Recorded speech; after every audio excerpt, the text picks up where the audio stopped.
Voy a disminuir la pantalla, ahora sí. Déjenme mover tantito la cámara y regresar a nuestro recurso previo. Entonces, con esta parte, lo que quiero llegar y el punto nodal de este tema es justamente el haberles hecho notar que el primer paso rumbo a elegir la prueba de hipótesis correcta es pensar en términos de los datos. Tenemos que tener separadas estos dos grandes rubros. Por un lado, mi mente de investigador. Yo no soy, seguramente vas a decir tú, yo no soy matemático, soy ingeniero, psicólogo, médico, economista, sociólogo, pedagogo, no sé. Por lo que en mi mente todo el tiempo está mi investigación. Lo que yo quiero hacer, quiero buscar que haya una correlación entre A y B, quiero establecer que el comportamiento de las dos variables está relacionado, son dependientes uno de otros. Quiero comprobar cómo a partir de tres variables puedo predecir lo que va a ocurrir en otra, o quiero simplemente trabajar un diseño para comprobar la eficacia de un tratamiento. Independientemente de que tu mente va a estar siempre en ello, cuando quieras aterrizarlo a los territorios de la estadística, no pienses solo en lo que buscas comprobar como investigador. Ahora tendrás que pensar en qué datos tengo yo para aportar evidencias que sostengan eso que quiero demostrar. Ahorita pusimos el ejemplo de diferencias entre un grupo control y un grupo experimental, pero también podríamos abonar a este interesante estudio que planteábamos de la ingeniería agrónoma con otras hipótesis que no estén en el terreno de la comparación entre grupos. Bien, podríamos aportar de una hipótesis correlacional, por ejemplo. Imagínate que además de demostrar que produjiste más toneladas con tu tratamiento de fertilizantes, has demostrado una correlación entre el fertilizante que tú has utilizado y el uso de agua para la siembra. Es decir, has mostrado que a mayor, ¿no? Vamos a ponerlo en términos sencillos para que no sea complejo para todas y todos. A mayor cantidad de fertilizante por metro cuadrado utilizado, obviamente no es infinito, o sea, tienes un rubro para usar en el metro cuadrado que va entre 20, no sé, 200 gramos o 3 kilogramos. Mientras más te acerques a los 3 kilogramos por metro cuadrado, menos agua utilizas para la siembra, para el riego de la siembra durante el tiempo de la temporada de siembra, perdón, y de cultivo. Es decir, una correlación negativa. Lo cual, imagínate el potencial que daría esto a tu evidencia científica. Sería brutal, sería abrumador. O sea, me estás diciendo que tu fertilizante no solo incrementó un 70% las toneladas de producción, sino que además me permitió utilizar 2,000 litros menos de agua por semana para el riego, ¿sí? No, bueno, acabas de descubrir el hilo negro de la agronomía, ¿no? O sea, podemos sobrevivir ante temporadas de sequía con agua almacenada en menor cantidad porque tu producto permite que las plantas se desarrollen mejor, incluso a pesar de menor abundancia en agua. Y esto, ¿quién te lo aportó? Otro dato, el dato de haber medido la cantidad de agua utilizada y la cantidad de fertilizante por metro cuadrado utilizado. Pero ya no lo contrastaste con una prueba de comparación entre grupos, ¿estamos de acuerdo? Lo comparaste con una prueba de correlación. Y es por eso que ustedes lo saben, colegas, en la investigación científica, en un artículo podemos tener más de 4, 5, 6 o más resultados estadísticos para sostener una sola hipótesis de investigación. Porque recuerda, lo que la estadística te da al contrastar hipótesis son, ¿qué? Evidencias. Eso es lo que te va a dar, evidencias. Entonces, ya tenemos ahora sí la parte del primer piso de este andamiaje. Voy a partir siempre de los datos. Voy a ver qué debo contrastar de esos datos en función de dar evidencias para mis resultados de investigación. Pero ahora, José Luis, hasta aquí parece sencillo, pero de 30 pruebas posibles, ¿cuál sería la recomendable? Incluso aunque redujera la categoría, ya no quiero pruebas correlacionales, solo quiero pruebas para comparación entre grupos. Aún así tengo 4, 5, 6 pruebas. ¿Cómo elegir la correcta? Y la respuesta va en función de, nuevamente, plantear el objetivo de análisis de los datos, plantear de manera correcta las hipótesis estadísticas, tener identificadas las variables de estudio y sus niveles de medición, y finalmente saber en estricto sentido la potencia y confiabilidad estadística que deseas alcanzar. Esos son los pilares para elegir la prueba correcta. ¿Y cómo los puedo ir identificando? Bueno, vamos a trabajarlos en esta segunda parte de la sesión con este otro recurso. Igual, no se les olvide que estos materiales están a su disposición en el link que nuevamente les comparto. Cuando ustedes lleguen a ese link, aquí en la flechita pueden encontrar el menú y ahora vamos a partir a la segunda parte, que es la prueba de hipótesis. Llegarán aquí a este recurso, pueden descargar algunos de estos materiales sin mayor problema y lo más importante, van a poder participar en algunas de estas dinámicas si lo desean para que puedan ir haciéndolo cada vez más práctico. Entonces, acuérdense, planteamiento de hipótesis, objetivo de análisis, variables y niveles de medición y niveles de significancia, así como confiabilidad y, que es los niveles de significancia y potencia. Pero, ¿por qué? Y el por qué de todo este vericueto lo vamos a trabajar desde la concepción misma de la prueba de hipótesis que estamos viendo ahora mismo en pantalla. Hasta aquí, ¿alguna duda, alguna pregunta que surja o algo que quieran comentar antes de continuar con este otro punto? Siéntanse en libertad en el momento que quieran de hacer una pregunta, de llevarla a cabo sin problema, ¿vale? Perfecto. Supongo yo que estamos calentando motores de esta primera parte que antecede a la siguiente sesión en donde trabajaremos ya la parte de la confiabilidad y la potencia a su máxima expresión. Pero bueno, vamos entonces a observar ahora sí, en este sencillo ejemplo y en esta sencilla infografía, el por qué debo yo empezar siempre el recorrido, empezando con los objetivos de análisis y el planteamiento de hipótesis y terminando con los valores de probabilidad y los niveles de significancia para terminar todo el trayecto al que vamos a llamar la prueba de hipótesis. Acá hablaremos de una prueba de hipótesis general. No importa si estás haciendo uso de una TD Student, una ANOVA, una Pearson, un Kruskal-Wallis, uno de Mann-Whitney, Shapiro-Wilk, una Kolmogorov-Smirnov, vaya, la que tú quieras, todas, las pruebas de hipótesis van a compartir este mismo trayecto. Entonces, ya resolvimos el primer mito. No comprobamos hipótesis, las contrastamos. Y de la evidencia del contraste, sostengo datos para, ahora sí, comprobar la hipótesis de investigación. Entonces vamos a hacerlo con un ejemplo que a todos les va a resultar muy amigable, no tiene ya que ver ni con la medicina, ni con la economía, ni con la agronomía, ni con el marketing, vaya, tiene que ver con algo tan sencillo como la gastronomía, que seguramente a todas y a todos nos gusta. Vamos a plantearnos la siguiente hipótesis. Pensemos que un grupo de empresarias y empresarios desean establecer una nueva cadena de pizzerías en la Ciudad de México. Y digo Ciudad de México porque, bueno, estoy radicado yo en la Ciudad de México, desde acá estamos transmitiendo, pero pensemos en cualquier ciudad del mundo en donde ustedes estén ahora radicando.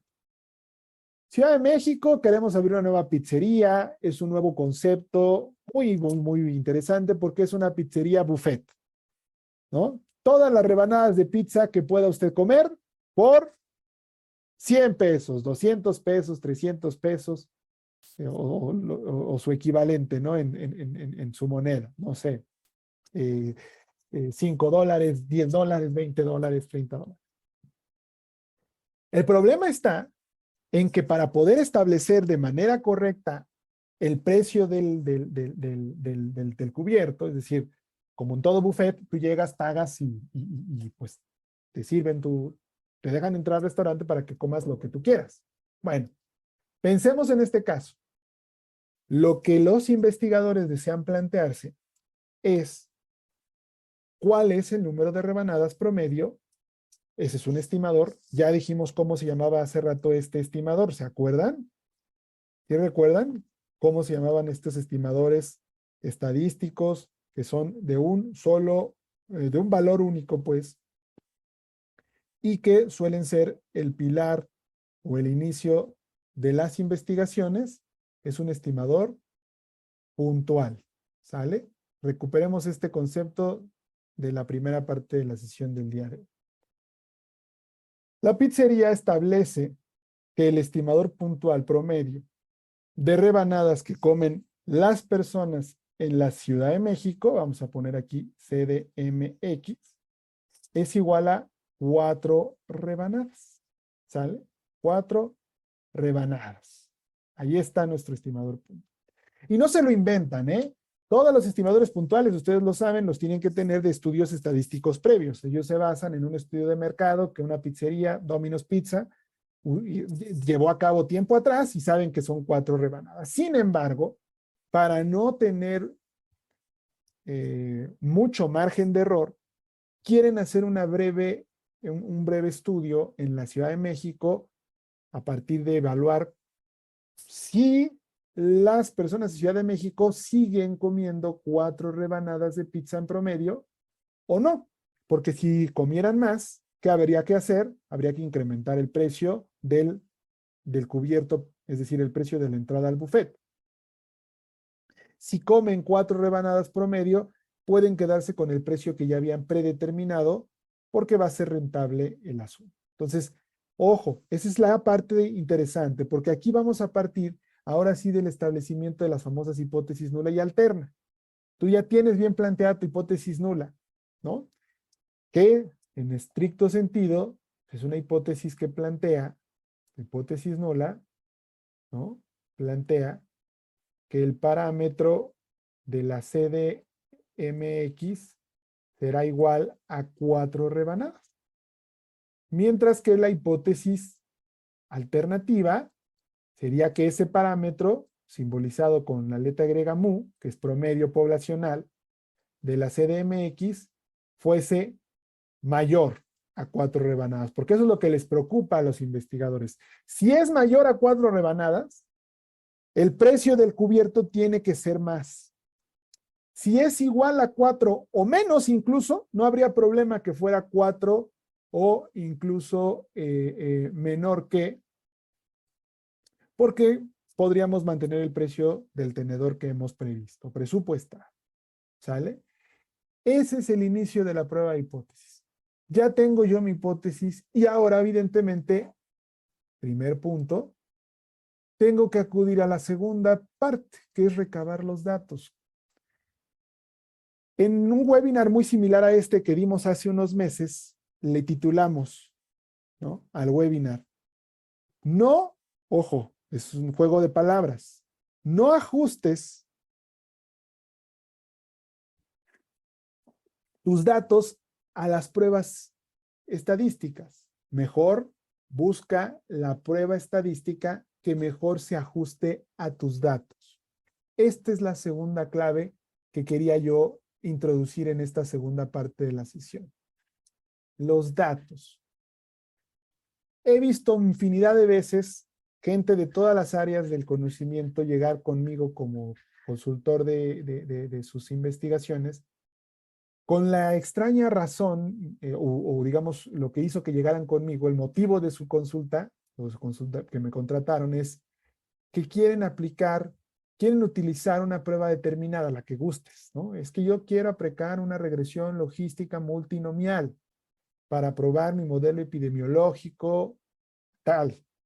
Bueno, pero ¿por qué tu objetivo es usar una prueba estadística y no analizar tus datos? Eso es un error común al elegir la prueba. A veces es porque conocen solamente ese instrumento, y eso es triste, es lamentable. Es que es la única que sé usar y sé correr en R o en SPSS. Pues qué terrible error, ¿no? A veces es porque se los exigen así en la institución de origen de la investigación, cosa que me daría mucha desconfianza de entrada de esa institución, porque no hay ninguna razón para exigirle a un investigador utilizar una prueba en particular, porque sería asumir que hay pruebas, digamos, mejores que otras, y no las hay. O sea, todas las pruebas tienen distintos niveles de eficacia, pero esa eficacia depende de los datos que utilices, no necesariamente de la prueba. Es decir, tan buena es la TED Student, que seguramente es la prueba más utilizada en el mundo, o la más famosa al menos, como lo es su hermana no paramétrica Udemann-Whitney. Entonces, ¿por qué desprecio la Udemann-Whitney? Porque no la conozco, porque no sé que es una prueba no paramétrica y que lo que requiere es que sus datos estén en un nivel de medición ordinal, y a priori la rechazo como si fuese una prueba de segunda. Y no, es una prueba de primera si los datos que utilizas son los adecuados. Entonces, tú tienes un crisol de pruebas. La clave al recabar tus datos es preocuparte por tus datos. Este debe de ser lo que te importen. Los datos es en donde tú tienes que poner la vista, el ojito de la persona tiene que estar centrada en los datos. Porque mientras mejor estén recabados tus datos, la investigación tendrá mucho más éxito. Y ya una vez teniendo tus datos de lujo, bien recabados, entonces sí te preocupas por el instrumento matemático a utilizar. Octavio Sánchez nos dice, creo que dependerá de las variables y normalidad de los... Es correcto. No solamente de eso, va a depender, por supuesto, del ajuste a la campana de Gauss para saber si cubro el requisito número 1 de las pruebas paramétricas. Pero además de eso, necesito saber el tipo de nivel de medición de los datos, es decir, si las variables, evidentemente, son continuas, son discretas, son cualitativas o cuantitativas, pues, o más allá de eso, si están en un nivel nominal, ordinal, intervalo de razón, que también es muy importante saberlo. Pero no solamente eso. En la estadística tenemos pruebas que son más eficaces cuando vamos a contrastar diferencias. Fíjense, en un diseño experimental que cuando vamos a contrastar diferencias en un estudio epidemiológico poblacional, en un estudio observacional, pues. La prueba Youngir-Terpstra o la prueba de reacciones extremas de Moses son dos pruebas poco utilizadas, desafortunadamente, que además la mayoría de los software estadísticos tienen, Stata, Minitab, por supuesto SPSS, hay paquetes en Python y paquetes en R para correr estos instrumentos matemáticos, tienen una mayor potencia o eficacia para detectar diferencias cuando el diseño es experimental, porque permite ver los extremos de la diferencia. ¿Vale? Ahí eso es un plus. Es decir, es entender que por el tipo de datos y el diseño a utilizar, sí podría usar una Udemann-Whitney para comprobar diferencias entre grupos, sí podría utilizar una TED Student, pero si ajusto mi modelo, mi diseño, y los datos que recabo tienen las condiciones preestablecidas por Youngir-Terpstra, por reacciones extremas de Moses, podría además comprobar un poquito el tamaño del efecto, un poquito más de información, es decir, el tamaño del efecto. Igual en el caso de muestras muy pequeñas, nos dice Mercedes, ¿no? Ella batalla con estudios en odontología porque sus muestras son muy pequeñas. Es exactamente lo mismo. En el caso de muestras muy pequeñas, cuando es prácticamente imposible encontrar un ajuste a la normalidad, lo correcto es utilizar pruebas de preferencia no paramétricas. Pero igual, habría que pensar qué prueba no paramétrica es la mejor, ¿no? Si yo quiero contrastar dos grupos, o 3 grupos, si son independientes o relacionados, y cuáles de ellas te dan muchísimos mayores beneficios. No por no de embalde que en la literatura sea frecuentemente utilizada, voy a plantear algunas: Kruskal-Wallis, Udemann-Whitney, Friedman y Chi cuadrada, todas ellas para objetivos relativamente distintos, pero en la misma dirección, por sobre otras como la de la mediana, por ejemplo, la de rachas, que aunque puedan servir para lo mismo, no han dado una misma potencia estadística que, recuerden, nos habla de la capacidad del instrumento para detectar esas diferencias o correlaciones o causalidades. ¿Sale? Es correcto. Eso es lo importante, Aaron. Es saber cada tipo de prueba, qué características tiene y concentrarte en que tus datos es el estándar de oro de tu investigación. Una vez que tengas tus datos y el diseño con el que trabajaste para adquirirlos, ahora entonces sí sería buscar la estadística idónea. Y para poder lograr esto de manera sencilla, vamos con la propuesta que hemos traído a ustedes, que es un sistema muy amigable basado en diagramas de decisión. Te permiten orientarte prácticamente en todo el camino para llegar a la ruta correcta. Y vamos para allá. Entonces, para concluir con este ejemplo, ya hablamos del primer punto, que son las hipótesis, y que más abajo hay algunos ejemplos y que les voy a eh, pedir si gustan participar con algunos ejemplos. Segundo, los datos, que también abajo tenemos materiales para los datos, niveles de mediciones, y que también hay una dinámica ahorita que les voy a pedir que participen. Pero tenemos un tercer punto importante en todo esto. Ya hablamos de variables, niveles de medición y características de las variables, ya hablamos de objetivos y de hipótesis, pero el tercer punto, para poder no solamente elegir el estadístico correcto, sino para poder tener resultados contundentes, tiene mucho que ver con dos conceptos importantes. El umbral, también conocido como nivel de significancia alfa, el valor de probabilidad, valor P, también conocido como valor de significancia o valor P. Y por último, aunque no está en esta infografía, el tercer punto importante sería la potencia estadística,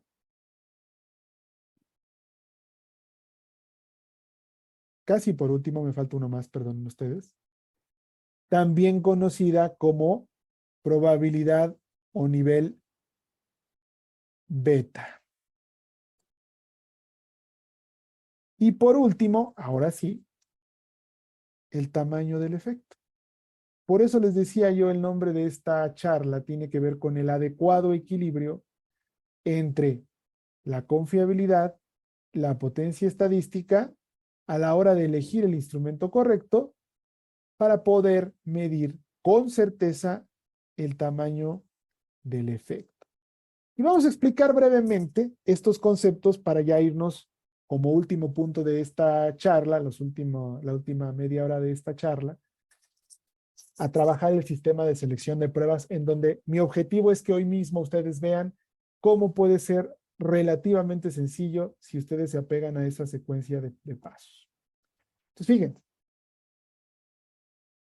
cuando hablamos de nivel de significancia o umbral de significancia, lo que estamos realmente determinando es la confiabilidad de mis resultados.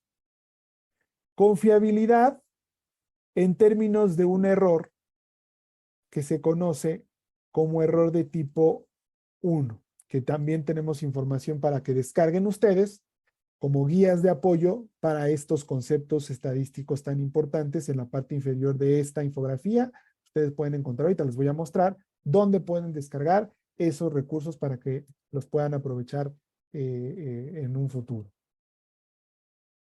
La confiabilidad o la probabilidad de error de tipo 1 significa que yo rechace mi hipótesis nula cuando mi hipótesis nula era correcta. En términos coloquiales, implicaría aceptar que el tratamiento tiene efectos cuando no los tiene. Fíjense, qué tan importante puede ser la confiabilidad, porque sería aceptar que la gente come más rebanadas de pizza en CDMX cuando realmente no las come. Y yo estaría cobrando demasiado por el cubierto para entrar al buffet de lo que debería. Para mi bolsillo puede estar muy cómodo, pero la gente va a empezar a notar que prefieren comprar las pizzas en el restaurante tradicional donde pueden comprar pizzas por rebanada, porque el precio de las 4 rebanadas que se van a comer en la competencia es infinitamente menor a lo que tú les estás cobrando en el buffet. Te van a decir, oye, espérame, está padre el buffet, pero yo no voy a llegar al buffet como si no hubiera un mañana, dejar de comer 5 días para que realmente valga la pena. No, yo quiero ir al buffet. ¿Por qué? Porque voy a pagar lo mismo que si fuera la pizzería tradicional donde puedo pedir pizzas por rebanada, pero aquí tú me das la oportunidad de elegir de una gran cantidad de pizzas la rebanada que yo realmente quiero, ¿vale? Sin limitaciones, sabiendo que voy a consumir 4. Entonces, la confiabilidad es muy importante. Recuerden, sabemos en términos clásicos, se ha determinado fijarla entre el 95 y el 99.9%. Ustedes finalmente la pueden decidir, es una cuestión de, pues sí, no hay de otra forma que decirlo más que pues arbitraria. Pero ustedes deben sostener esa elección en la literatura de su área. Los que aquí trabajen en áreas químico-biológicas, desarrollo de fármacos o desarrollo de la industria química, suelen utilizar 99 y 99.9 confianza, porque sus márgenes de error tienen que ser mucho menores por lo perjudicial que puede ser cometer el error. Pensemos un fármaco que no era eficaz, se aprobó, se le medicó a la gente y finalmente la consecuencia fue la no mejoría del paciente y probablemente la muerte. O una vacuna que no dio los resultados esperados. Terrible. Igual en un producto químico que podría resultar tóxico para el ambiente, etcétera, etcétera. Sin embargo, hay otras áreas en donde no hay esa necesidad tan extrema de pedir la confiabilidad hasta el 99, el 99.9 y que podrían bien sentirse cómodos con el 95%. Sin embargo, seguramente aquí todo el mundo estará pensando, oye José Luis, pero ¿qué importa el área, no? Creo que no importa si yo trabajo como sociólogo, si yo trabajo como pedagogo, como psicólogo, o que trabajo como bioquímico o como ingeniero genómico. Yo creo que todos aquí queremos que nuestras investigaciones sean confiables al 99.9. Siempre me preguntan, ¿por qué tenemos opciones, José Luis? Si para todos, por lógica, sería preferible elegir una confiabilidad mayor. La respuesta, colegas, está en que el umbral de significancia, como lo pueden ver en esta gráfica, hace el siguiente efecto. Si yo lo incremento al 99% o lo incremento al 99.9%, lo que hago es aumentar más el tamaño de la zona en donde yo voy a estar observando mis resultados. Es decir, 5.6 rebanadas de pizza que comen las personas en la Ciudad de México y que estaría ubicado en este punto. Aquí está el promedio 4, aquí está el valor de 5 rebanadas, 5.6 rebanadas está aquí. Si yo fijo mi confianza al 95%, esas 5 rebanadas ya superan esta zona para decir que en efecto 5 rebanadas están más allá de lo esperado para decir que la hipótesis nula es correcta. ¿Estamos de acuerdo? ¿Por qué? Porque ya está por encima de ese umbral. Sin embargo, si yo me hubiera vuelto exigente, el umbral se recorre hacia la derecha o hacia la izquierda, dependiendo de cómo esté planteando mis hipótesis, y exijo que para decir que ya no se sostiene la hipótesis nula, sino que se sostiene la hipótesis alterna de que las personas de la Ciudad de México somos muy comelones, tendría que subir a 6.1 rebanadas de pizza, y en el caso del 99.9 probablemente tendría que subir a 7 rebanadas de pizza, por lo que mientras más alta sea mi nivel de confianza, más difícil hago que una diferencia sea estadísticamente significativa. Piensen esto en términos del tratamiento. Si ustedes lograron reducir 3 síntomas de la enfermedad, pero se vuelven más exigentes en su nivel de confianza, hacen que 3 síntomas no sea lo suficiente para decir que su tratamiento es bueno. Y tuviesen que ser 6 síntomas los que reduces. A 99, 10 síntomas.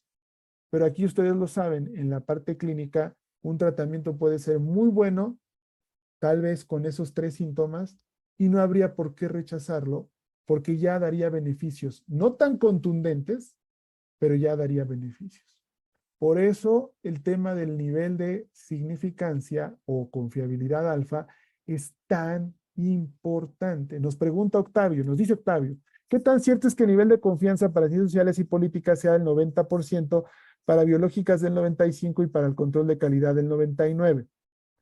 Te responderé con dos declaraciones. La primera es, cierto en términos de que así lo hacen, es cierto. O sea, sí, así lo hacen, ¿eh? Yo nunca jamás usaría 90% de confianza.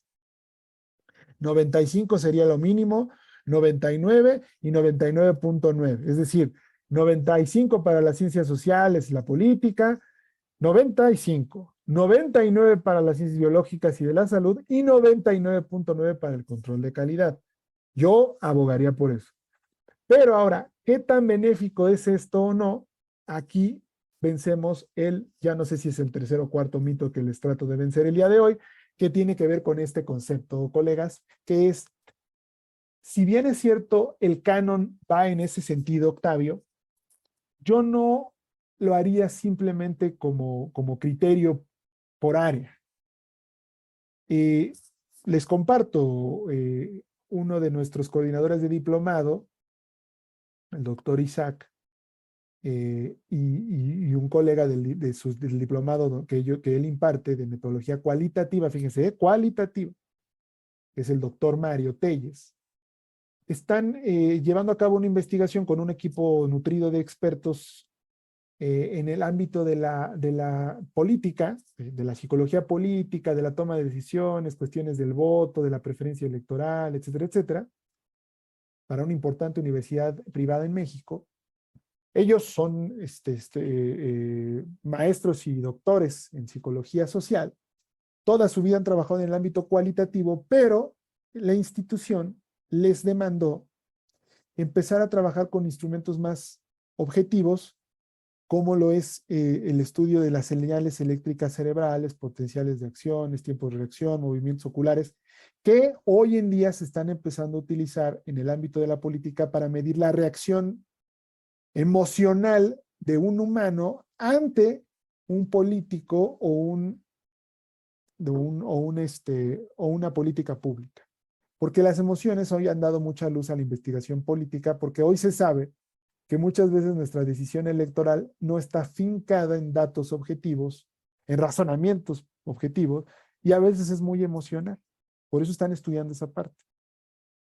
Entonces, siguen estando en el ámbito de la sociología, las ciencias sociales y políticas, pero dado que los instrumentos de mediciones fisiológicos que están llevando a cabo, instrumentos de punta, poligráficos, EEG, conductancia, etcétera, les ha permitido llevar su umbral de significancia a los dineros del 99%, lo cual imagínense para los resultados en sus publicaciones, pues es fabuloso. Y no por estar en las ciencias sociales, ellos dijeron, ay no, quedémonos en el 95%. No, para nada. Tienes ese canon, Octavio, pero yo les invitaría a que su decisión del umbral de confianza o nivel de alfa lo fincaran en el tipo de variables y en lo que la literatura previa señala. Si en el mundo hoy en día ya se está empezando a utilizar un nivel de confianza mayor para ciertas variables sociales, ¿por qué no hacerlo para estos ámbitos? ¿Y qué creen? Lo mismo al revés. Démonos una idea y ya con eso termino este punto. COVID. Por emergencia, los estándares globales de la EDA, FDA, perdón, en Estados Unidos, EMA en Europa y COFEPRIS en México y en otras partes del mundo, tuvieron que disminuir sus requerimientos para mostrar cambios significativos de tratamientos en aras de poder aprobar los biológicos, las vacunas, con menos tiempo de lo que normalmente se llevan y salvar vidas, ¿no? Entonces, el tiempo definirá lo correcto o incorrecto de esta decisión que hasta el momento evidentemente muestra que ha sido correcta, porque se detuvo esta terrible pandemia, se salvaron millones de vidas. Esperemos que a largo plazo no haya mayor secuela y que las vacunas sigan siendo igual de efectivas para este virus, pero se ha mostrado que bajo ciertas condiciones el ajuste de esos niveles de significancia, incluso hacia disminuirlos en ciencias biológicas y de la salud, no es del todo negativo. Entonces, esa es la parte importante con él, ¿vale? Y por nivel de significancia o de confianza, perdón, nivel de confiabilidad o alfa, a eso es a lo que nos referimos. Sin embargo, lo que nosotros vamos a utilizar como evidencia en los software estadísticos, llámese como quiera, Minitab, MATLAB incluso también permite hacer estadística, pero más Stata, más SPSS o el que quieras, JASP, entre muchos otros, R o Python, entornos de programación, lo que usan ellas, estos entornos digitales, para aceptar o rechazar las hipótesis nulas, no son los umbrales de significancia solamente, utilizan los valores de probabilidad o valores P que están aquí planteados en esta parte de la infografía y que hoy sabemos nos permiten aceptar o rechazar hipótesis con mayor confianza. Fíjense, van de la mano los niveles de confiabilidad con los valores P, pero además nos permite mostrar algo extra, que es el qué tan significativo es ese resultado en términos de la hipótesis que se ha planteado. A veces el mito aquí a romper, o más que un mito, el error común aquí a romper, es que mucha gente confunde el nivel alfa con el valor P porque están en los mismos territorios numéricos. Es decir, si ya dijimos que hay nivel alfa de 0.05, de 0.01 y de 0.001, ¿vale? Vaya, puse el 0 en un principio, aunque no es correcto, ya que la probabilidad máxima es 1, entonces y no se alcanza nunca, es 99.99, hay muchos que no usan el 0 antes del punto, pero es una exquisitez matemática. Este es el nivel alfa, ojo, no es lo mismo que el valor de probabilidad o valor de significancia. A veces incluso se confunden porque los paquetes estadísticos cuando te arrojan el resultado te lo arrojan con las siglas SIG de significance o significancia en español. Entonces, como acá dice nivel de significancia y acá dice valor de significancia y además están en términos decimales de 0.05 para abajo, se suelen confundir, pero no son lo mismo. A veces incluso hago una encuesta, si quieren pueden participar, en quienes de los presentes creían que eran lo mismo o quienes ya sabían que no era lo mismo. Si creían que el valor P es lo mismo que el valor alfa, pongan sí, si no, pues obviamente pongan no. A veces hago esa encuesta para saber, ¿no? Para notar qué tanto de los estudiantes lo saben. Pero muchas veces no se sabe porque se malenseña en las universidades. Y fíjense, el valor de probabilidad, gracias a los que están participando, el valor de probabilidad o valor P va en función de la diferencia, bueno, de la hipótesis que estamos contrastando en el software estadístico. Y su definición se va a ir medio, cuando da uno la definición suele confundir un poco a la gente porque es una definición compleja, pero trataré de desmenuzarla para ustedes. El valor P es la probabilidad de encontrar, en este caso vamos a usar la palabra diferencia, porque estamos hablando de diferencia entre 4 rebanadas de pizza y las 5.6 que se observaron. ¿Qué tan probable es encontrar una diferencia al menos tan grande como la que ya encontraste, es decir, esta de 5.6, y aún así seguir aceptando la hipótesis nula? Ese es el valor de probabilidad. Es qué tan probable es encontrar una diferencia tan grande como la que tú ya encontraste en tu investigación y a pesar de eso, seguir aceptando la hipótesis nula. Recuerda que la hipótesis nula es que no hay diferencia. Entonces, ¿qué tan probable es que 5.6 rebanadas realmente no sea diferente que 4? ¿Qué tan probable es que 6 o 7, las rebanadas que hayas observado tú, son grandes, sí, por supuesto, pero no lo suficiente como para rechazarla y decir que la diferencia es estadísticamente significativa? Mientras más pequeña sea esa probabilidad, tienes un segundo hallazgo. Es decir, no solamente, ojo, superaste la zona del umbral porque tus rebanadas de pizza están por arriba del umbral de significancia. 5.6 está por arriba de esta rayita, 6.1 rebanadas de pizza también lo está, y 7 rebanadas de pizza también están por arriba del umbral. O sea, cualquiera de ellas superan la confianza para rechazar la hipótesis nula. Pero mientras más lejanas estén de la media de la población, que son 4, la probabilidad de que esa diferencia siga siendo en favor de la nula disminuye. Es obvio. Mientras más rebanadas comamos los chilangos, menos probable es que sigamos pensando que 4 son las rebanadas que nos representan. O sea, si descubrimos que el chilango promedio, yo soy chilango, por eso me asumo como tal, no quiero ser ofensivo por el término, soy de la CDMX, pues, si comiéramos 8 rebanadas de pizza, pues obviamente es muy poco probable que sigamos aceptando que 8 es equivalente a 4, 9 menos, 10 menos.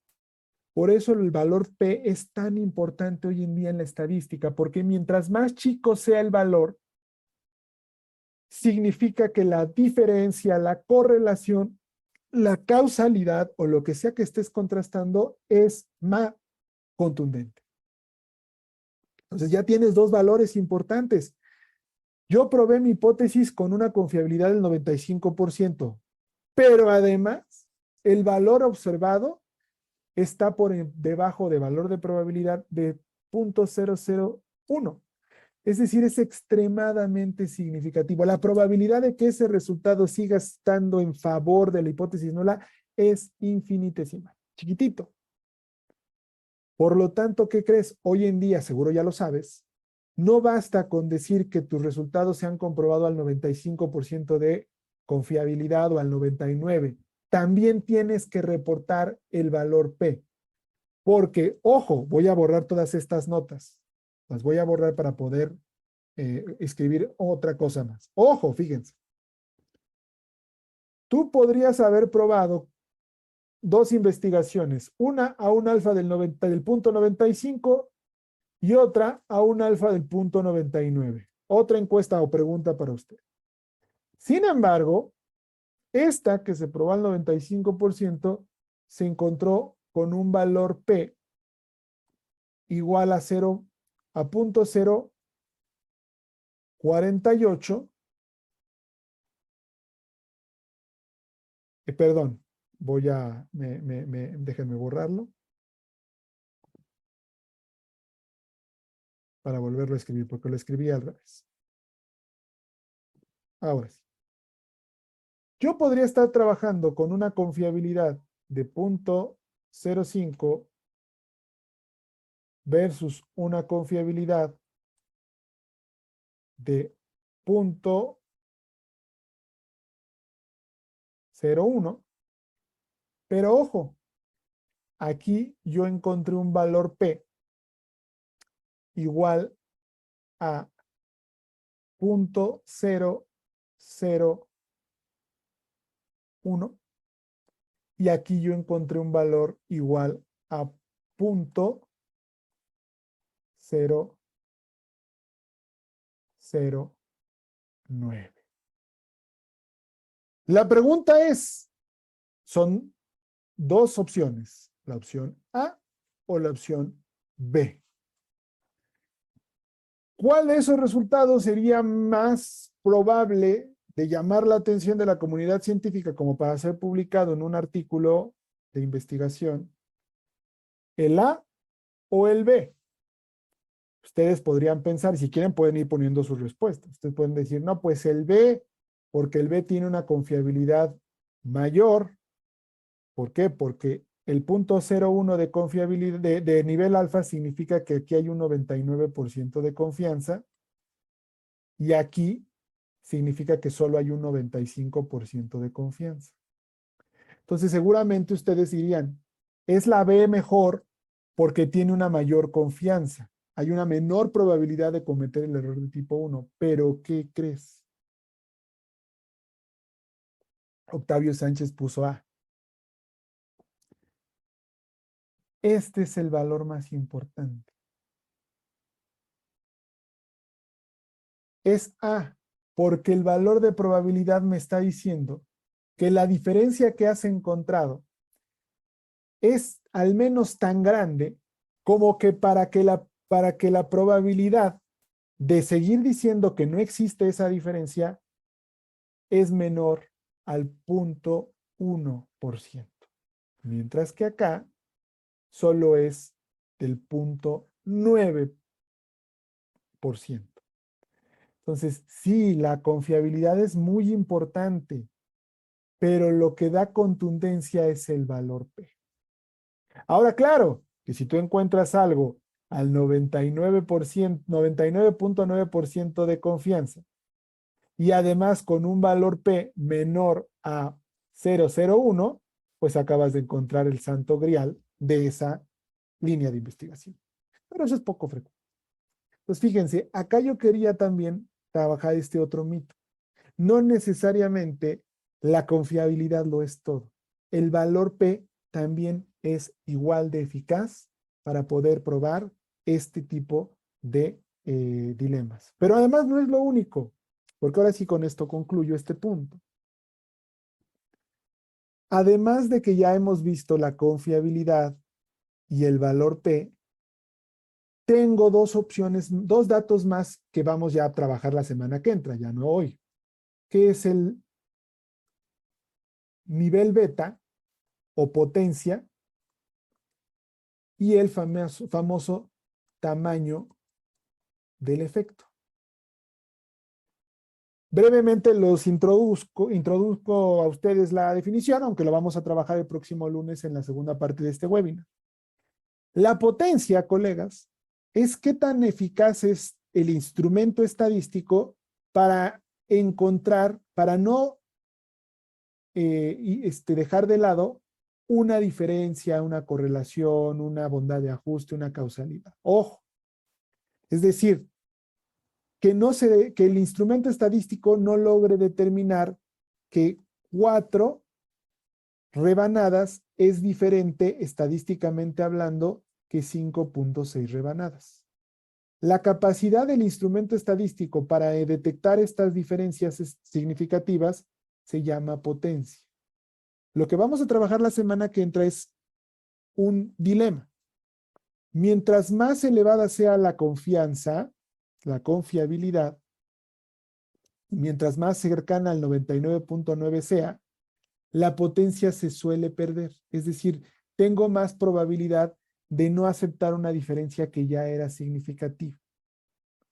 Por lo que hay que balancearlo.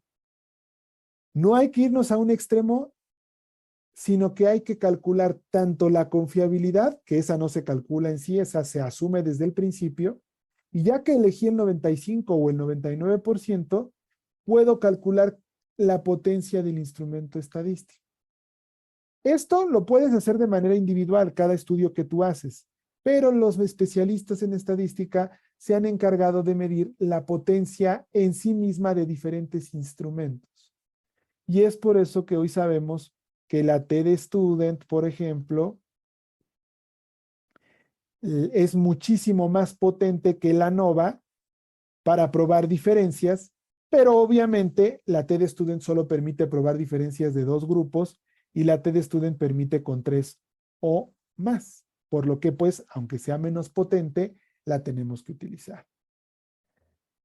Esos serán los conceptos que trabajaremos la siguiente sesión, para que ahora sí cerremos la cuña, ¿vale? Pero lo prometido es deuda. Ya casi terminamos, para que no se me vayan a desesperar y ya es muy noche, ¿no? Ya casi acabamos, pero quisiera, este material es de ustedes, lo pueden seguir trabajando, pues, pero aquí en la parte inferior les puse yo, en el planteamiento del problema, 3 materiales de apoyo que si alguno de ustedes todavía no tiene bien sólido, podría ayudarles para el punto nodal de la siguiente sesión, que es el elegir la prueba correcta en términos de confiabilidad y potencia. Y tiene que ver con, si alguno de ustedes todavía tiene dudas al respecto de cómo plantear las hipótesis, yo les puse un ejemplo aquí de las hipótesis estadísticas más comunes. Por ejemplo, hemos hablado mucho hoy de las de diferencias, ¿no? Existen diferencias entre los niveles de A y B, pero hay otro tipo de hipótesis estadísticas. Por ejemplo, la que usamos al inicio de la clase es una estimación de parámetros. Los niveles de inflación de un año son iguales a los de otra década. Cuando nosotros comparamos un conjunto de datos con un estimador puntual, a eso le conocemos como hipótesis de estimación de parámetros o hipótesis de una muestra. Están las hipótesis de bondad de ajuste.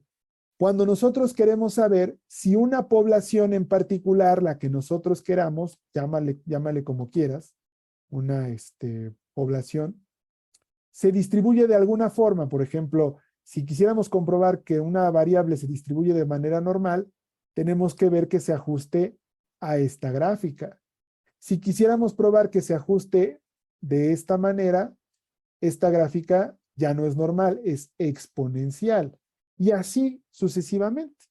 A ese tipo de hipótesis que lo que buscan es contrastar que una población o conjunto de datos se distribuyen de cierta manera, les conocemos como objetivo e hipótesis de bondad de ajuste. Están las de independencia entre variables, en donde lo que queremos probar es que hay una dependencia entre una variable y otra a nivel de frecuencias, como esta. Hay una dependencia entre el hábito de fumar y desarrollar enfermedad pulmonar. No es la causa única. Hay gente que fuma y nunca va a desarrollar esa enfermedad. Y hay gente que no fuma y la desarrolla. Pero sí hay una dependencia, es decir, parece ser que la gente que tiene EPOC suele también ser fumadora. No todas, pero sí un buen número. Cuando ya esa independencia quiere probarse con un grado mayor, tenemos las correlaciones, en donde sí puedes decir de qué tamaño es esa dependencia. Es decir, a mayor cantidad de cigarrillos fumados al año o al día o al mes, un mayor daño entre el tejido pulmonar que puede desencadenar a largo plazo en una enfermedad pulmonar obstructiva crónica. Ya ni hablar de las de comparación entre grupos que usamos mucho el día de hoy, o las de predicción que sirven para generar modelos en donde a partir de una variable puedo predecir lo que ocurrirá en otras variables. Entonces, les dejo este modelo y quien quiera, este recurso va a seguir abierto. Pueden ir poniendo ahí sus participaciones y cada que entremos al link que les compartí, vamos a ir pudiendo leer ahí sus participaciones e incluso hasta les puedo poner yo comentarios en la semana.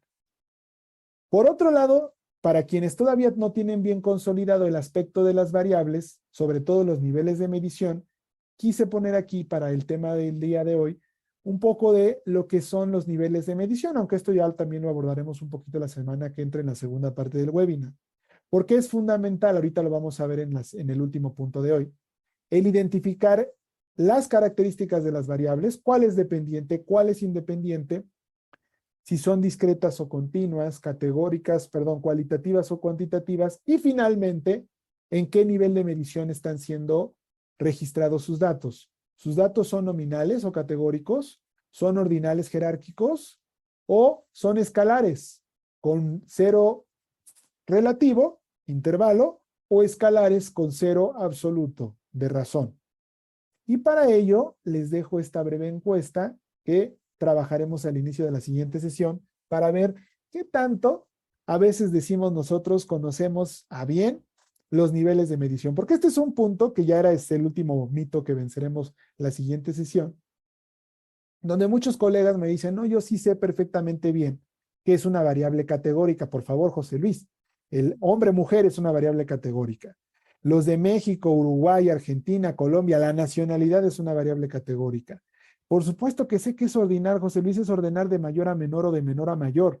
Por ejemplo, si yo formo a un grupo de 10 personas del más alto al más bajito, eso es ordinar, lo estoy jerarquizando.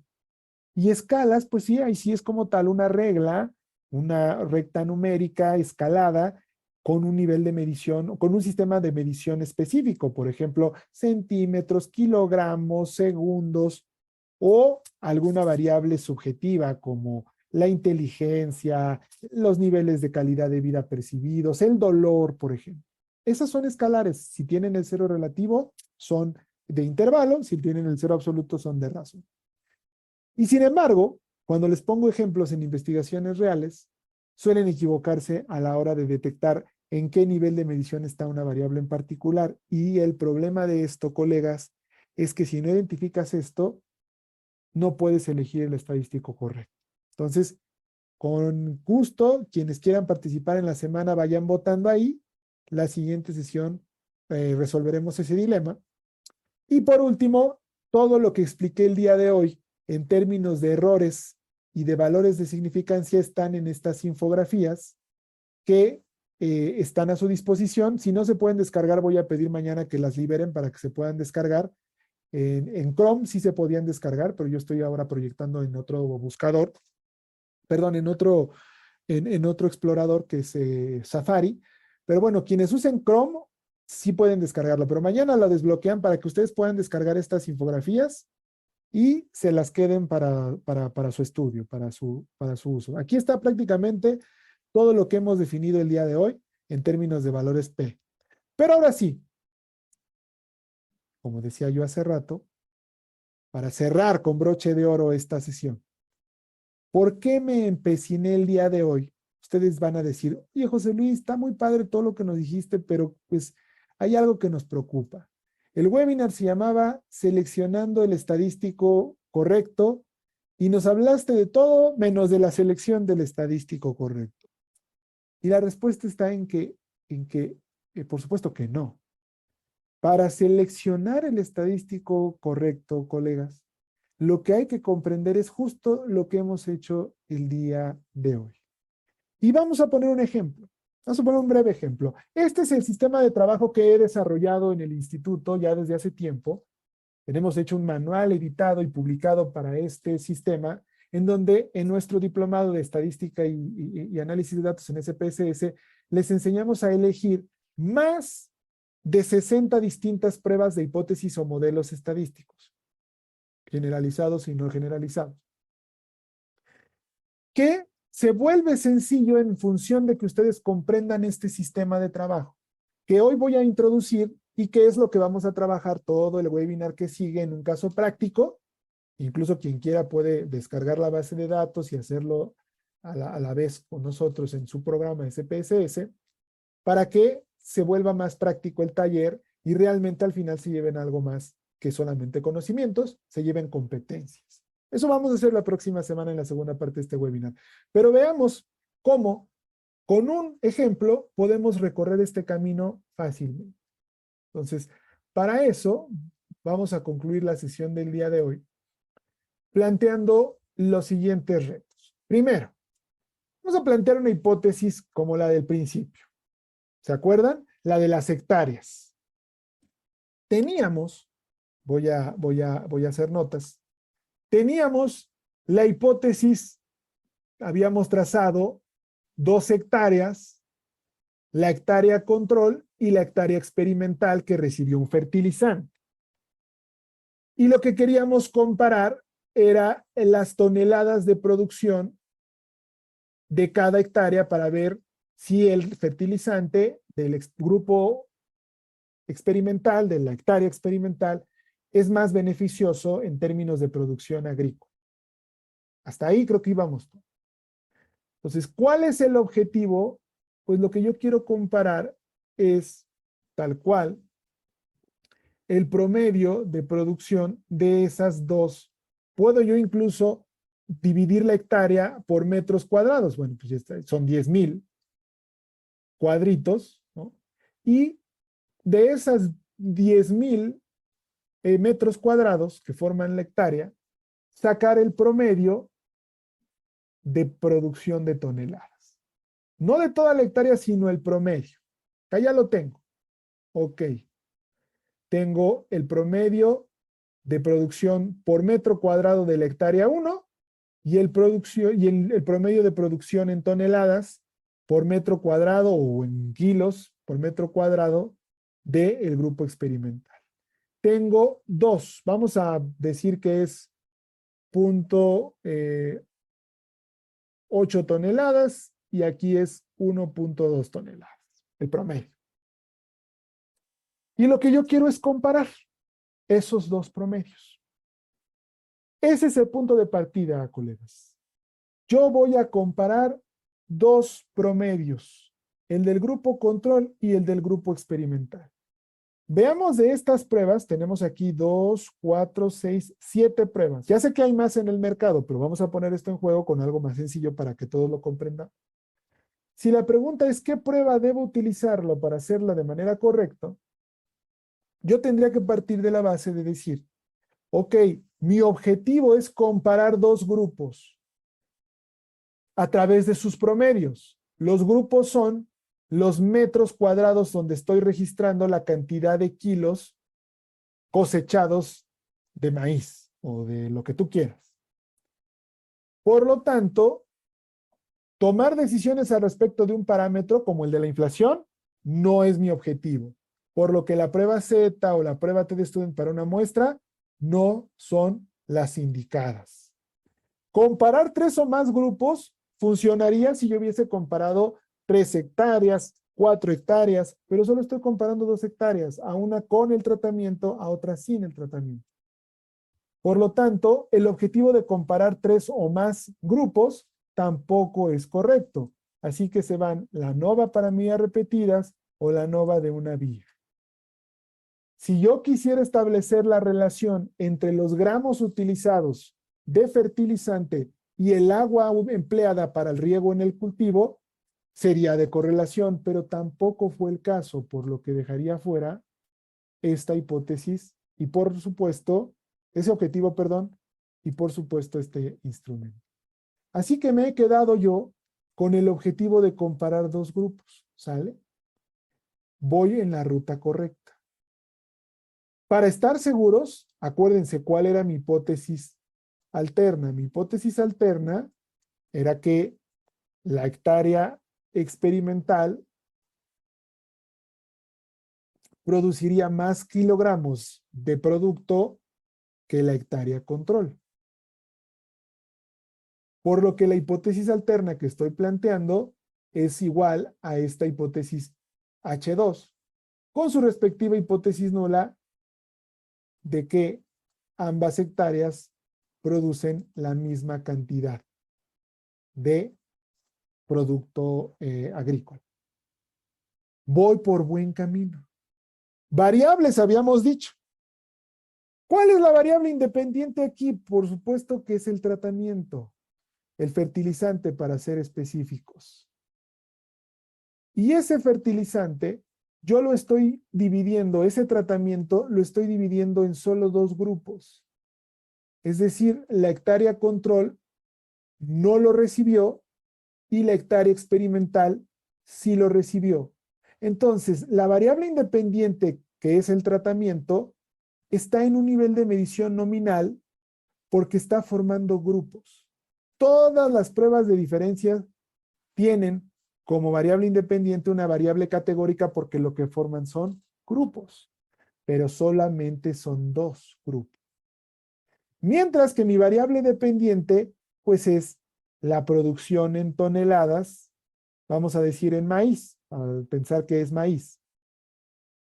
La producción en toneladas en maíz es lo que yo estoy midiendo. Por lo tanto, al ser peso, la variable es, por supuesto, escalar, es de razón. Y en un cero absoluto, si yo no produzco ni un solo gramo, se muere todo el cultivo, cero producción. Si produzco 9, 10 toneladas o las que sean, a partir de ahí es una escala con una cero absoluto. Entonces, fíjense, esto es importante porque ahorita les voy a mostrar otro cuadro en donde si no fuese de razón, yo no podría optar por las test de Student. Y finalmente, lo único que resta es cumplir los criterios de las pruebas paramétricas, es decir, la distribución de las toneladas de maíz en cada metro cuadrado de las hectáreas tiene que ajustarse a la normalidad. Y los dos grupos tienen que tener una homogeneidad de varianzas, que ya son los requisitos estadísticos o matemáticos. Si cumplo esos criterios, lo único que tengo que pensar ahora es, ¿será la opción A o la opción B? Hay dos tipos de test student, para grupos independientes y para grupos relacionados. Los grupos relacionados son cuando las mismas unidades de análisis están en el grupo 1 que en el 2, por ejemplo, los famosos pre-post. Son 10 personas antes del estudio, 10 personas después del estudio. Como son las mismas personas, los grupos son relacionados. Cuando las muestras de los grupos son distintas, son independientes. Ya habrán notado ustedes que una hectárea es totalmente independiente de la otra. No son las mismas, los mismos metros cuadrados, están en lugar distinto. Por lo que se va esta y solo me queda esta prueba de manera correcta. Yo sé que pareciera fácil, sé que ustedes estarán pensando en este momento, lo hace ver fácil el profesor, pero realmente es complicado porque por lo regular tenemos que elegir no de entre 6 pruebas, sino de entre muchas. Pero este justamente es el inicio. Déjenme voy a leer el chat porque no lo pude ver ahorita que estaba yo compartiendo pantalla. Permítanme un segundito.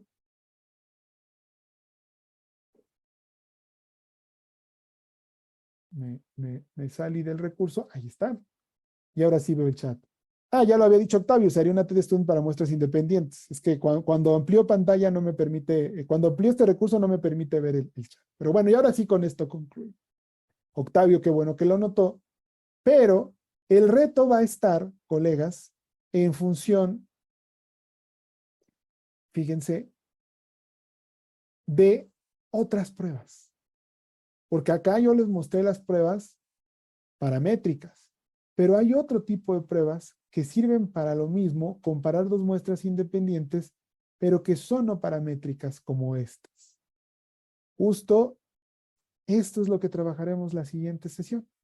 En la siguiente sesión, una vez que ya vimos niveles de medición, ya vimos hipótesis, ya vimos variables, ya vimos la lógica de la estadística inferencial, lo que vamos a cerrar en esta cuña de conocimientos y competencias es que ustedes aprendan a identificar cada una de ellas en un ejemplo que vamos a compartir, un ejemplo práctico, y por último, como plus, aprendamos a calcular la potencia y el tamaño del efecto para publicar nuestros resultados. Harold, la diferencia entre paramétricas y no paramétricas radica en que las pruebas no paramétricas no requieren de la bondad de ajuste de una curva normal. ¿Qué significa esto?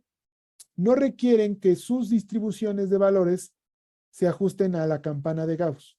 Puedo tener otro tipo de distribuciones, ¿no? Por ejemplo, binomiales, ¿no? Las multinomiales, exponenciales, entre otras, ¿no? Poisson. Porque para que una variable se distribuya de forma normal, realmente es complicado. Para empezar, requiere de n's grandes, de más de 30 datos, incluso más. Pero además, la variable por su naturaleza tiene que comportarse de forma normal. Por ejemplo, el incremento de infectados en una epidemia no se comporta en un principio de esta manera, ¿no? Se comporta de manera exponencial. Toda esa primera etapa no se va a ajustar a este modelo, por lo que los modelos matemáticos tendrían que ser no paramétricos. Todos los modelos de epidemiológicos predictivos de COVID en un principio fueron regresiones logísticas multinomiales o binomiales porque no se ajustaban a la normalidad. Esa es la primera, Harold. La segunda es que no tienen tampoco que tener entre los grupos, cuando comparamos los grupos, no tiene forzosamente que haber igualdad entre las varianzas, tema que vamos a platicar con mayor detalle en la siguiente sesión, por lo que tampoco requieren ser similares en su distribución o variabilidad. ¿Vale? Y la otra ventaja es que no necesitan que las variables que vamos a poder en contraste sean escalares. Las pruebas paramétricas requieren que el dato que yo capture en el software, el dato que voy a contrastar, esté al menos en nivel escalar, es decir, intervalo razón. No admiten niveles nominales. Sí admiten niveles ordinales, pero sin tratarlos como ordinales. Es un tema complejo, pero que es importante que conozcan la próxima sesión. Pero las no paramétricas no me necesitan que las variables estén en escala. Pueden estar en escala y las transformo a ordinal, o pueden estar incluso en ordinal y las transformo a nominal. ¿Sale? Si tengo pocos datos menores a 10, ¿cuáles son las más adecuadas? Las no paramétricas, Aldrin. Yo lo que hago, aunque tenga menos de 10 datos, es probar los supuestos de normalidad, homogeneidad de varianza. Claro que sus variables tienen que estar en escala, nominal, perdón, intervalar o de razón. Pero como es altamente probable que no se ajusten a la normalidad porque son menos de 10 datos y no cubrirían el teorema del límite central, que es lo que explica este fenómeno, me tendría que ver obligado a lo no paramétrico. Entonces, si muestras pequeñas, son totalmente recomendable utilizar pruebas no paramétricas, justamente por ese tema, ¿vale? Entonces, de esto, estimados colegas, trata la estadística inferencial. Y como les decíamos, ¿no? Otra opción, por supuesto, es aumentar el tamaño de la muestra. Y como les decía yo al principio de esta charla del día de hoy, queríamos nosotros regalarles un poquito, le llamamos nosotros cápsulas, perlas de conocimiento, pequeñas perlitas de conocimiento, que permitiera que fuéramos quitando añejas malas concepciones de la estadística, empezáramos a trabajar con una mayor claridad en los conceptos, que entendiéramos muy bien la diferencia entre hipótesis de investigación e hipótesis estadísticas, cuáles son las diferentes hipótesis estadísticas en términos de sus objetivos, las variables, sus niveles de medición, vaya, toda la materia prima, porque ¿qué crees? En las diferentes ofertas educativas o en los libros, en las universidades, te vas a encontrar con un sinfín de manuales que te dicen qué características tiene que tener las pruebas para ser elegidas. Pero lo que no te enseñan es cómo identificar si esas características están o no en tus datos. Y es por eso que un sistema de formación debe de ir orientado justamente a eso, colegas. ¿Sale? Tiene que ir total y directamente orientado a esta parte. Lo que yo quiero para concluir ya con mi intervención en esta primera parte del webinar es justamente eso. Recuerden, nuestro sistema de enseñanza en el instituto está orientado en los diferentes diplomados que tenemos en dotarlos a ustedes de esas habilidades. Tiene una formación académica que va por niveles. Es decir, aquellos que no tienen prácticamente conocimientos ni siquiera intermedios en estadística, pueden partir del diplomado de introducción al pensamiento estadístico, en donde todo lo que hoy acabamos de platicar se ve a lo largo de 60 horas de clases síncronas y 60 horas de trabajo autogestivo en plataforma con recursos como el que están viendo ahora mismo en pantalla. Si tú ya conoces esa parte básica y lo que quieres es aprender la robustez de la estadística y conocer pruebas paramétricas y no paramétricas clásicas, pruebas para correlación y predicción, multivariantes que están evidentemente en el top hoy en día, como es los análisis de clúster, supervivencia, con, los modelos lineales generalizados y no generalizados, etcétera, etcétera. Para eso están los diplomados de alta especialidad de intermedio avanzado, que en el instituto contamos con un par de ellos que tienen que ver con la estadística y análisis de datos en SPSS, que es justamente el diplomado que patrocina este webinar, o el de análisis de datos y programación para la estadística en R, que es un entorno de programación en código R, programación para la estadística, pero que no requiere, si la vas a usar como analista, como investigador que requiere de la estadística, no del análisis, no de la programación, no requiere de tantos conocimientos, vaya, puedes aprender lo básico de R, bajar paquetes, utilizarlos y de manera gratuita, porque a diferencia de SPSS es gratis y es mucho más maleable, hacer tus análisis de datos. Está próximo a abrirse en año que entra un nuevo diplomado similar a este, pero en Python, que es un lenguaje de programación mucho más amigable que R. Y ya para la gente que va a la alta especialidad, porque usa esta concepción estadística para solo un punto, tenemos los diplomados en la gama de alta especialidad o de especialización, por ejemplo, el de bioestadística y ensayos clínicos, en donde se enseña cómo desarrollar ensayos clínicos y el análisis estadístico requerido para, o los de epidemiología, en donde además de epidemiología aprenden a hacer análisis estadístico para la epidemiología, entre otras cosas. Así que bueno, queríamos darles esta parte de una pequeña muestra de lo que hacemos en el instituto y por supuesto no ha terminado. No ha terminado, voy a dejar de compartir esta pantalla y a cederle el micrófono a Mario Flores, nuestro coordinador de comunicación y marketing del instituto. Pero acuérdense, no ha terminado este webinar. Este es el único webinar de los 10 días que tiene 2 sesiones. Esta fue la 1. El material que les compartí va a seguir habilitado y a quienes se inscriban a la segunda parte también les vamos a hacer llegar un link con los materiales para la siguiente sesión. Van a estar descargables muchos de los recursos, las infografías, todo lo que está aquí, pero me gustaría que participaran en las encuestas que están ahí cargadas, que ustedes participaran, que respondieran la encuesta, para que yo en la semana pueda leerlos un poquito, conocerlos un poquito más, y la siguiente sesión, que está planteada como una sesión más práctica, ustedes tengan un poquito más de conocimiento de ustedes para poder hacerlo más dinámico, ¿vale? Entonces, por mi parte eso es todo, pero Mario Flores, nuestro coordinador de comunicación y marketing, tiene una breve información que darles antes de despedirnos del día de hoy. Yo sigo aquí, no me despido todavía. Mario, por favor, te cedo micrófonos. Gracias, maestro. Pues agradecimiento a todos los participantes. Nuevamente, gracias por el interés, por estar en esta, una de las 10 clases que estemos preparando para todos. De nuevo, les reitero como agradecimiento a la confianza que nos dan, a todo esto que tiene que ver con la educación en línea. Y les haríamos nada más 3 peticiones. Una, si es que nos pueden ayudar a prender sus cámaras, claro, con su consentimiento. Esto para tomar una captura de pantalla y nosotros promocionarlo en nuestras redes sociales.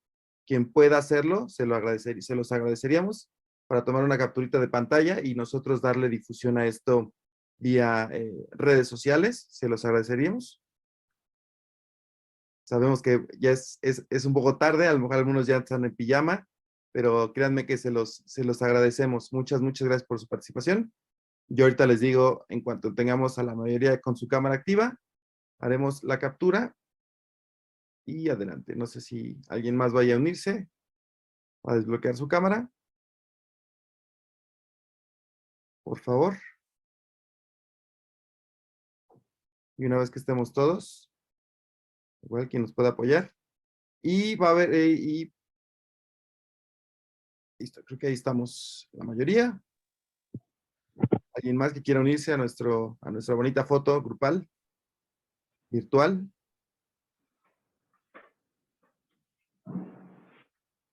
Vamos entonces a hacer la captura con los que estamos ahí. Yo les hago el conteo. A la de 3, una sonrisa, 1, 2.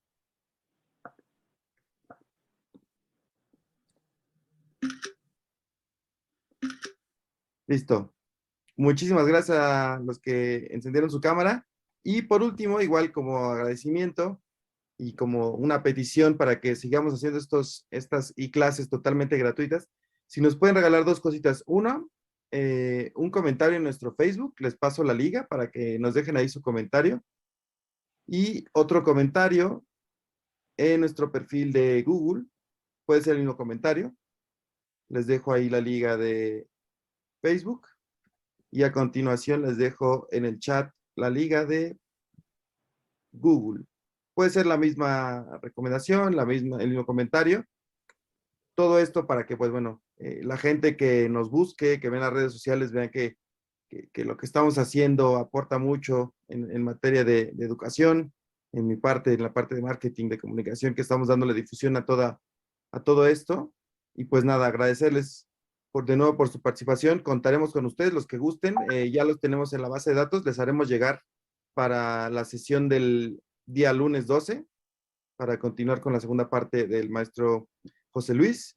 Y si saben de alguien más que le interese, pues háganle llegar esta información para que, pues bueno, se unan y se lleven, lejos de un conocimiento, como dice el maestro, competencias para que ustedes las puedan aplicar en ello. Veíamos al inicio que teníamos ahí dudas sobre los diplomados o el diplomado. Igual les voy a dejar una liga de contacto para quien quiera escribir o esté interesado en nuestra oferta académica. En esa liga van a encontrar un formulario donde nos van a dejar sus datos si quieren, y ya nosotros los contactamos si es que tienen alguna duda sobre ya algo más específico, porque me parece que era Wilmer, que tenía dudas ahí sobre el costo de cierto diplomado. Quien guste, igual los atendemos en la parte de marketing ventas. Y pues solamente es eso, agradecerles. Gracias al maestro, gracias a cada uno por su participación. Y estamos en contacto para seguir con estas clases. Vamos a tener de aquí hasta el día 13 de diciembre. Si gustan entrar a nuestra página, también hay otras clases a quien le interese. Ahí estamos al pendiente. Muchas gracias a todos, maestro. Muchísimas gracias a todas y a todos. Gracias por sus palabras. Espero esta clase haya sido de su agrado. Sobre todo que se hayan llevado conocimientos y que vayan generando competencias en este bello mundo del análisis de la ciencia de datos. Gracias por su atención y espero verles a todos, a todas y a todos nuevamente en la próxima e-class. Muchísimas gracias a todas y a todos. Muchas gracias, Mario.